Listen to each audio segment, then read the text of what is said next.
sermon, I would like for you to think about the many times you felt compelled to, when you had the desire to conquer whatever boundaries you were confronted with, and when you decided to overcome those boundaries by saying yes.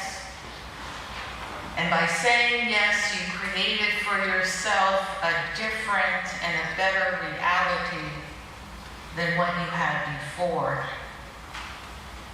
I am going to tell you this sermon in 3 short parts. But I would like to begin by introducing you to an extraordinary woman. She was born under the sign of Taurus the Bull on April 30th, 1921. Frankie, named after her father, Frank Sherrard, was the oldest of 10.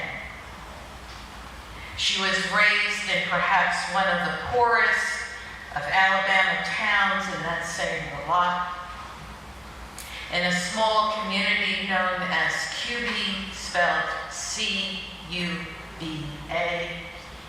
Cuba in Sumter County. Frankie migrated to the north along with the second wave of African-American immigrants post-World War II. These mostly poor blacks seeking their version of the promised land ended up in the epicenters of America's urban landscapes. Frankie settled in the Brick City, also known as the Great City of Newark. And when she landed in Newark Central Ward, she changed her name to the more sophisticated Frances. She proceeded to become one of the most book-smart and certainly one of the most street-smart individuals I know. I want to introduce to you Frankie Frances Sherrod McNeil, the woman who became my mother. All of 4 feet 4 inches, 5 feet 4 inches tall, Frances went from being a tenant farmer's daughter to becoming a nurse who specialized in caring for cancer patients.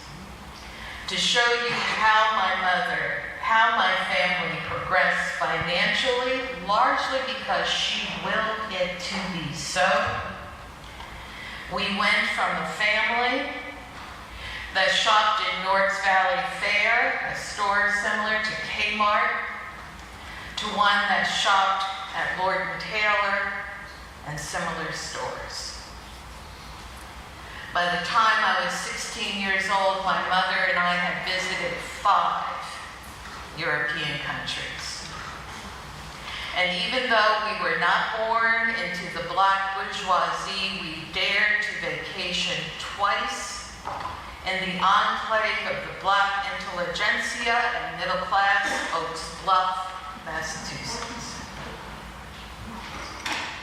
In the play For Colored Girls Who Have Considered Suicide When the Rainbow Is Enough, Ntozake Shange has one of her characters talk about the need to create a vision of yourself. The character insists that it is important to define who you are and who you want to be. My mother, born into some of the worst oppression this country could think of, had the wherewithal to create a vision of herself. And she encouraged her children to do the same. When my mother died on Thanksgiving Day in 2011 at the age of 90, and a very sharp 90 at that, a friend I made while living in Princeton wrote, quote, "Your mother lived in a world that made nothing easy for her. And yet her love and her determination clearly showed through. She lived her life with poise and grace. At any point in my mother's long life, she could have said no. What if Frankie Francis Sherrock McNeil said no to that journey north? What if she said no, and here I am paraphrasing Richard Wright, to flinging herself into the unknown, to drinking new and cool rains, to bending in strange winds, to responding to what Richard Wright beautifully wrote, the warmth of other suns. I have a few friends here today from St. Luke's Episcopal Church, and I warned them that I was not going to mention God or Jesus. After all, we are a Unitarian Universalist congregation. Despite what I told my friends, I am going to say thank God, thank God, thank God that Frankie Francis Sherrock McNeil said yes. And saying yes to things that have been mostly for the better, a few times for the worse, I will have to admit, is part of my DNA. Part 2. On Monday, September 12th, 2016, at around 12 noon, I am in my office at St. Barnabas Medical Center waiting to have lunch with my good friend Vivian Potter when Dr. Audrey Romero called. Now, the weekend prior to that Monday was beautiful, and I had been extremely active. I had attended the opening reception at the Montclair Art Museum, and I went on a 13-mile walk with my hiking group, the New York, New Jersey Truckers.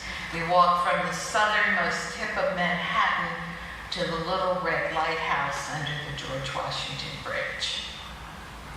So imagine my surprise when Dr. Romero called and said, "Wendy, I hate being the bearer of bad news, but I have to tell you that you have stage 3 FICO3, and that's to tell you how aggressive the cancer is. Stage 3 FICO3 endometrial cancer." Besides cursing her out because I said, "Why are you telling me this on the blankety blank phone?" I also said, "But what about the election?" I admit it was my fault Hillary lost. I wasn't able to canvass in PA the way I did in 2012 because of the timing of my surgery and the time I had to spend in recovery. Mea culpa. Acknowledging, experiencing, and coping with cancer does a number on your psyche, on your soul. Because the symptoms are so often subtle, it is truly an insidious disease. You can start to think of yourself as a walking time bomb. Then, Robert Wood Johnson's system of hospitals merged with Barnabas Health, and I became what the British call redundant. The vision of myself that I had so carefully cultivated had to be revised, had to be calibrated. The independent, self-sufficient professional woman had to say yes to living in another person's house. I had to say yes to using New Jersey Transit. And eventually, I came back to this congregation. I was married here back in the late 80s, and now almost 28 years ago, Reverend Lee Barker dedicated my son right here in this sanctuary. One day, I met this beautiful, smart, somewhat sassy Nicole Gray. And Miss Gray appeared by my side at Connection Cafe, and she said, "Wendy, are you dating?" No, I mean, really, I have other things on my mind, but Nicole said, "Well, you should be, and I will help you do your online dating profile." So, one more important fact about me. I am data-driven. I am addicted to the news. When I was in the 4th grade, my mother began the first year of about 9 years subscribing me to Time, Newsweek, and Look magazine. And every day while growing up, we got the Star-Ledger, the Newark Evening News, now long defunct, and the New York Daily News. And when I was in high school, we got the Sunday New York Times. And today, I'm an online subscriber to 4 major news sources. So after my conversation with Nicole, I remember that Christian Brugger, the co-founder of OkCupid, a free online dating site, had written a study, and it's called Race and Attraction, 2009 to 2014. And in it he said that African American women were the least likely to find a date online. Why? Well, for one thing, Black women prefer dating men of our own race. And for a variety of reasons, there are fewer Black men available. And white men, according to the study, don't find Black women attractive enough to date. And by the way, the male counterpart to that, to the undateable African American woman, are Asian men. So I gave this data to Miss Gray. And I said, forget it, why bother? It's not going to work. And this was Nicole's response. Now, her written response to me was not in caps or in bold letters, but it certainly had that tone. Wendy, you are an individual. The universe is telling you it's time. You are a beautiful lady, a brilliant person, and a sweet soul, and we need to do a vision board together. It's easy, we can use construction paper. Right. Who among us could say no to doing a vision board on construction paper with Nicole Gray? Nicole, the marketing guru, helped me create an online dating profile. She even gave me the perfect moniker. Now, you need to have a cute nickname when you set up an online dating profile. Now, let's say you are a fashionista. Your moniker could be Gucci Girl. If you don't want people to think you are an introvert, your moniker could be Not Your Crazy Cat Lady. Now, Nicole came up with the absolutely perfect moniker for me, Happy in the Sunshine.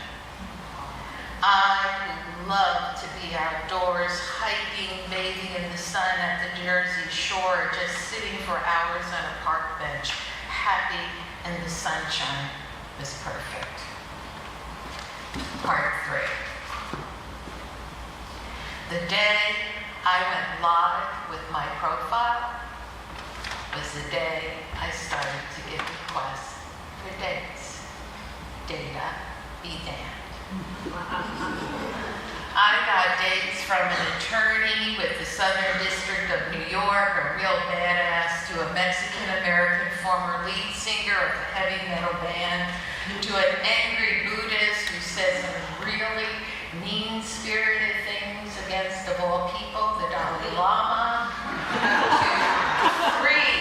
to three Trump supporters, 2 of them Black men, unbelievable. And that prompted me to revise my profile to read, please, all caps, all bold letters, ignore this profile if you are a Trump supporter, please. 2 rows to the top. 2 very different men. The Jewish former prosecutor from New York's Southern District, and the Mexican-American former lead singer in a heavy metal band. Now, I told Reverend Anya that I'm not Oprah, And I'm not going to end with a big revelation. What I will offer to you is what my mother gave to me. And that is the strength to say yes, to love, to say yes to life, because it is all we have.